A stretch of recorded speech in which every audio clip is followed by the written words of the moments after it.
What's up, guys? It's Johnnie O with TitoTechTube, and today I'm going to kill two birds with one stone. So we're going to wrap up the two-in-one review today, as well as take care of How To Tuesday.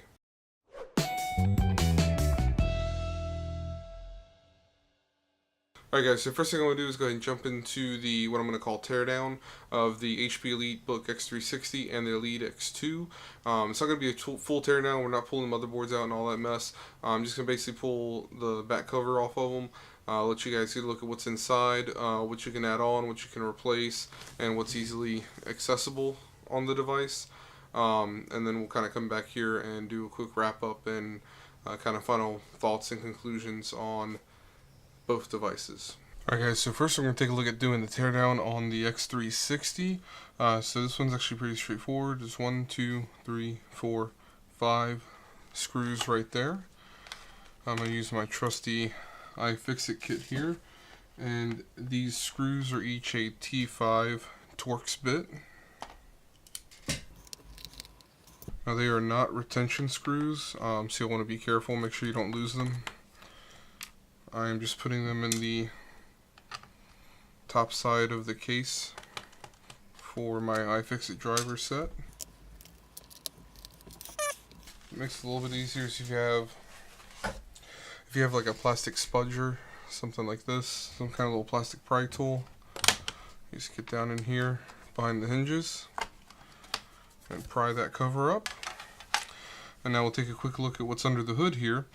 So one thing that kind of disappointed me a little bit is that the memory seems to be soldered on to the motherboard here. But you have the memory here, the CPU up under this actually rather small copper heat pipe with a pretty small little blower fan. Right here you have a slot for a wireless WAN, or I'm sorry, a wide wireless area network card, so a WWAN card. This would be for like your LTE service, if you want to add something like that. That's there. The cables, the antennas already run through the frame of the screen, and so you just plug in and connect up right there. Over here you will see the NVMe M.2 SSD. You got speakers, you got a pretty sizable battery here. Let's see, does it say on here capacity? So it's a 57 watt hour, 4,935 milliamp hour battery. And guys, that's basically it. If you're wondering about the wireless card, it's actually soldered. If I can get this up, it's actually soldered to the motherboard here. You have a bunch of power delivery stuff over here. But that's basically it. It's one PCB for the motherboard here. It doesn't appear that anything is on any kind of daughter board for any of this. So yeah, it's pretty straightforward. I'm not going to go any further than this on the teardown. I just wanted this to be kind of a basic servicing. Just seeing what you can easily get to just by taking the back panel off. So then to put it back together, maybe I can get this to show up. So here's little clips here. You just want to hook those up on the bottom edge here. And then just kind of apply pressure around the outer edges. You'll hear everything kind of click into place.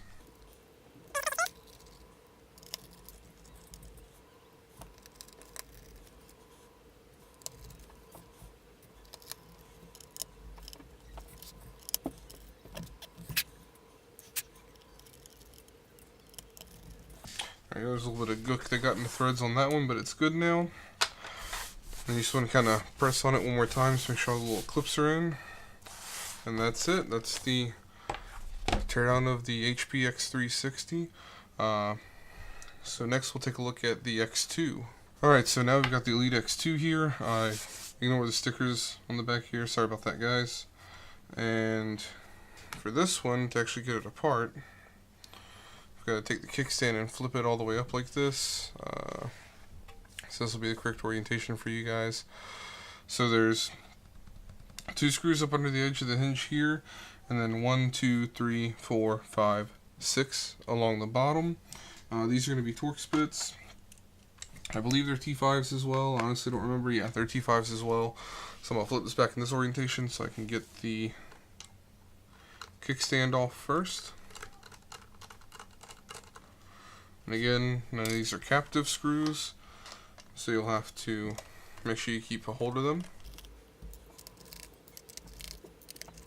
And the threading on these lower 6 is different than the threading on the 2 in the hinge. So pay attention to that when you're putting it back together. When you look at them when they come out, it's actually pretty obvious which one's which. But just something that you need to pay attention to before you try and put the screw in the hole. Alright, so I'm going to go ahead and take the keyboard off. Probably should have done that before I started this. Alright, so then you just want to pull out to the side, and that'll release the hinge. Alright, and then that just comes right off. Alright, there we go. So once you get up under the edge, just carefully work your way around.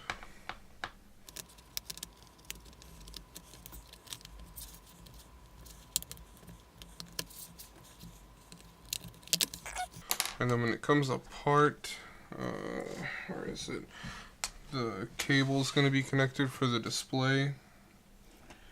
So we just want to very carefully. So this one over here on the side, which has just got a little connector. You just gotta, hopefully, I don't know if you guys can see that. Let me see if I can zoom in a little bit on exactly what's going on there. So you'll see this connector right here. Just flip the black portion up, and that just rolled right off the desk. This piece will pull right out. It is glued down, so you have to peel it just a little bit. And then, let's see if I can't get this lined up. There it is. So right here, here's the connection for the screen. You just want to carefully pry this adhesive up,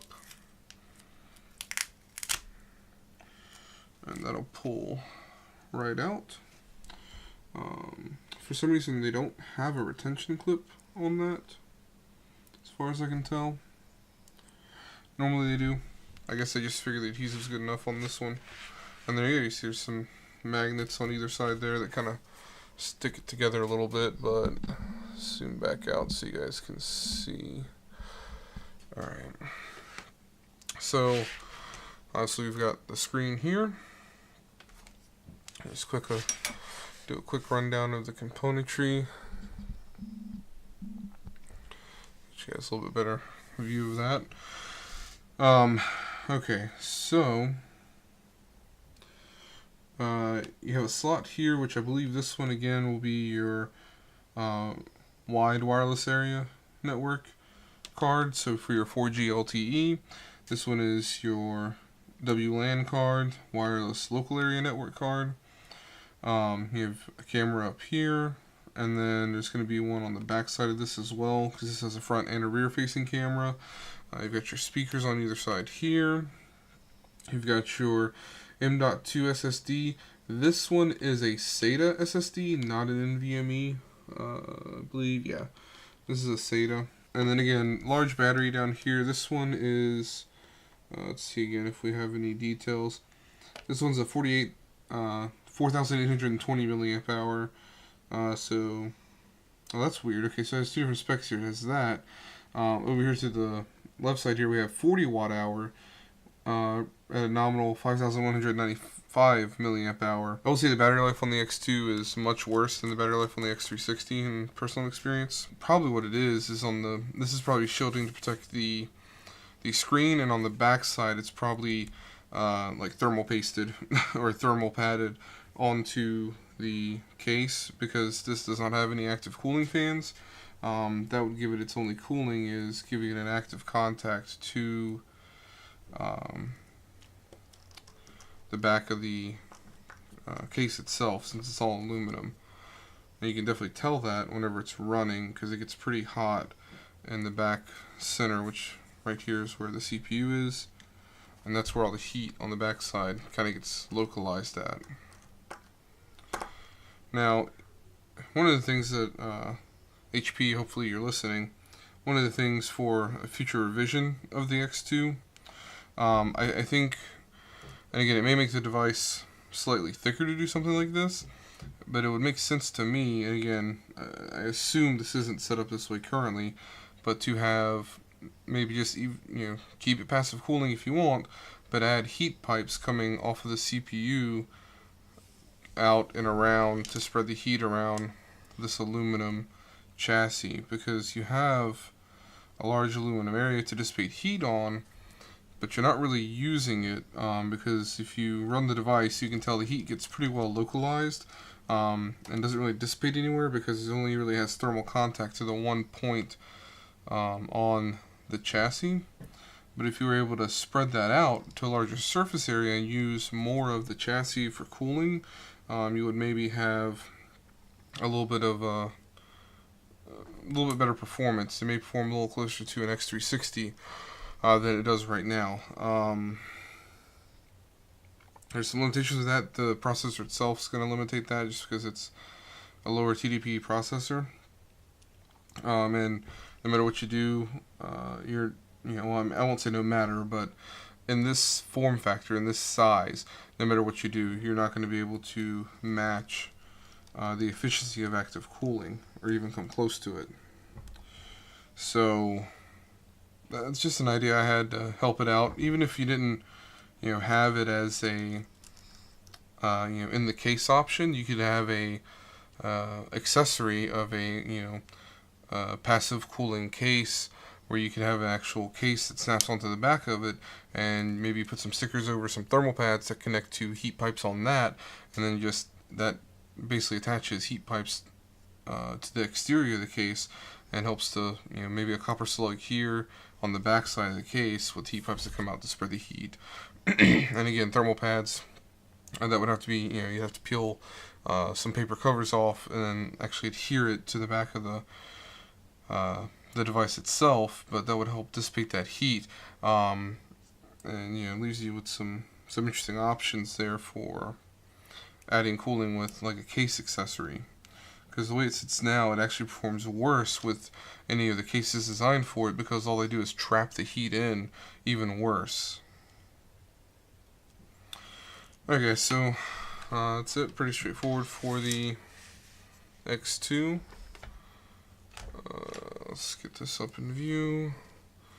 So you'll have a couple of ribbon cables to put back in.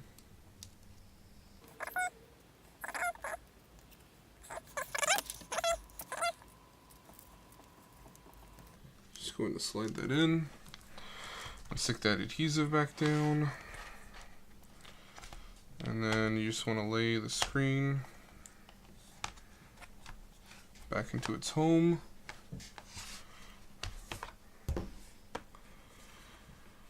And just work your way around, pushing all the clips back into place.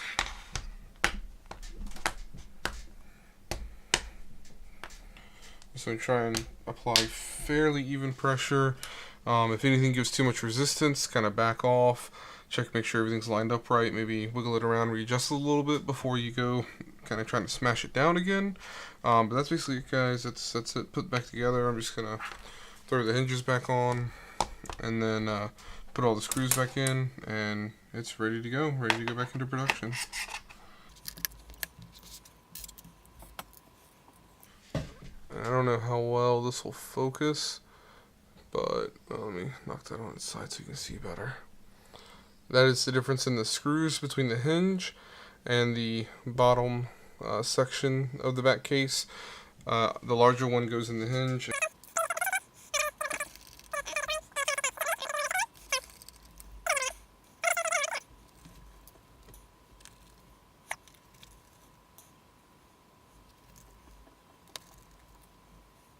Moral of the story is if you're looking for 2-in-1, go X360. Alright guys, I've rambled on long enough. I'm gonna go ahead and get out of here. Go ahead and make sure to follow me on Twitter at TitoTechTube. Get sub to the channel if you want to see more content like this. Go ahead and hit that thumbs up button if you liked the video. Hit the thumbs down if you didn't, and leave me a comment down below. Let me know your thoughts. Go ahead and check out my Patreon page while you're at it. Patreon.com/TitoTechTube. Obviously not required, but would love to see some support on that side of things. Will help me, be able to do more content and keep up the quality that I've been trying to improve on. It'll help me keep bringing that up to a higher standard. Alright guys, so next time it's Johnnie O, signing off.